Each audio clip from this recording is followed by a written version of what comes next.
दिशा देखील नसते. दरवर्षीप्रमाणे गेले अनेक वर्ष ही परंपरा जोपासण्याचं काम आपण सगळ्या गावकऱ्यांनी इथे केलं. या काटई गावाचं वैशिष्ट्य आहे की तुळशी विवाह समारंभ प्रसंगी पूर्ण गाव एकत्र जे आहे या समारंभाला उपस्थित राहते आणि याची परंपरा पुढे नेण्याचं काम जे आहे हे आपल्या सगळ्या ग्रामस्थांनी या ठिकाणी केलं. त्यासाठी आपल्या सगळ्यांचा मी खूप खूप धन्यवाद व्यक्त करतो. अर्जुन शेठ गेले 5 वर्ष शिवसेनेमध्ये काम करतायत आणि आता काम दाखवत असताना मी अर्जुन शेठला विचारलं, अरे निधी एवढा कधी मिळाला बाबा तुला? तर मला वाटतं एक कार्यकर्ता जो असतो तो आपल्या पक्षाकडून किंवा नेत्याकडून जेव्हा निधी घेऊन जातो तर त्या निधीचा सदुपयोग कसा झाला पाहिजे याचं चांगलं उदाहरण जे आहे ते अर्जुन पाटील यांनी या ठिकाणी दाखवलं. मला देखील आठवत नाही की एवढा निधी जो आहे हा अर्जुन पाटलांना कधी या प्रसंगी दिला आणि त्याचा सदुपयोग करण्याचं काम जे आहे ते अर्जुन पाटील यांनी केलं. आणि गेले 5 वर्षात चांगलं काम या पूर्ण विभागामध्ये अर्जुन शेठ करताय. मला वाटतं एक चांगला कार्यकर्ता आपल्या विभागाला मिळाला पाहिजे. जसा आज या कल्याण ग्रामीणला एक कार्यकर्त्याचा आमदार झाला, त्याचा उदाहरण जे आहे राजेशजी मोरे आहे. एक कार्यकर्ता देखील आमदारकीची आणि खासदारकीची जे आहे स्वप्न बघू शकतो. हे याच्यावरून जे आहे हे आपल्याला दिसलं की आज कार्यकर्त्यांमधला एक नगरसेवक जो आहे, आज शहर प्रमुख आणि त्यानंतर या कल्याण ग्रामीणचा आमदार. आणि आमदार देखील असं साधा सुद्धा नाही, 70,000च्या लीडनी जो आहे हा आमदार निवडून आला. आणि आपला त्याच्यामध्ये सहयोग जो आहे हा तो देखील महत्वपूर्ण.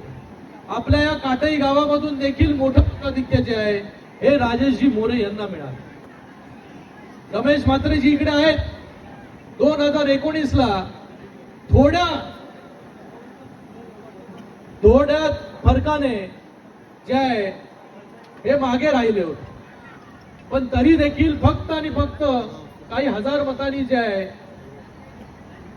6-7 हजार मतांनी मागे राहिले. पण त्याची पूर्णपणे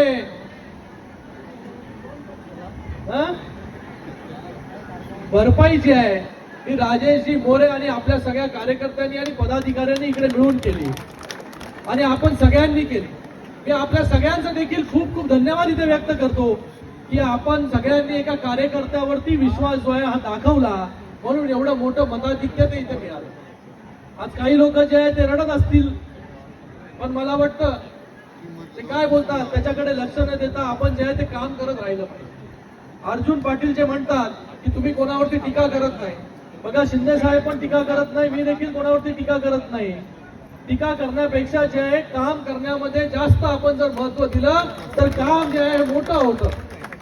आपल्याला कोणाची रेख जी आहे ही कमी करण्यापेक्षा आपली रेख कशी वाढेल याच्यावरती जर प्रत्येक कार्यकर्त्यांनी लक्ष दिलं तर तो कार्यकर्ता देखील जो आहे तो मोठा होईल. दुसऱ्याची रेख खोडून काय होणार? म्हणून या कल्याण लोकसभेमध्ये आपण सगळ्यांनी मला 3 वेळा जे आहे मोठ्या मताधिक्याने जे आहे ते निवडून दिलं. राजेशजी मोरे विरोधात देखील सगळे लोक एकत्र झाले होते. सगळे जसं अर्जुन पाटील म्हणाले, अर्जुन पाटीलने एक दिवशी मला फोन केला मतदानानंतर, काय होईल, टीव्ही हे दाखवतंय, लोक हे बोलतायत, अजून कोणाचं मार्केटमध्ये हे चालू आहे ते चालू आहे. मी अर्जुन शेठला बोललो उद्या हे आहे काय मतमोजणी आहे, शांत झोपून जा. आपला उमेदवार जो आहे 50,000पेक्षा जास्त लीडनी जो आहे तो निवडून येणार आहे. कारण की लोकांनी ज्या याच्या अगोदर इलेक्शनच्या अगोदर देखील अफवा ज्या आहे ते पसरवल्या होत्या. राजेश मोरे जो आहे तो 3ऱ्या नंबरवर आहे, 2ऱ्या नंबरवर आहे, नाही 3राच नंबर ऐकत होतो.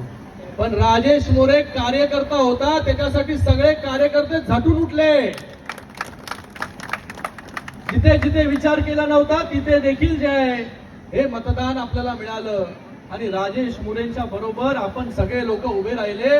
म्हणून राजेशजी मोरे आणि राजेश मोरेजींचं काम देखील चांगलं, एक कार्यकर्त्यासारखा शहर प्रमुख आहे, शहर प्रमुख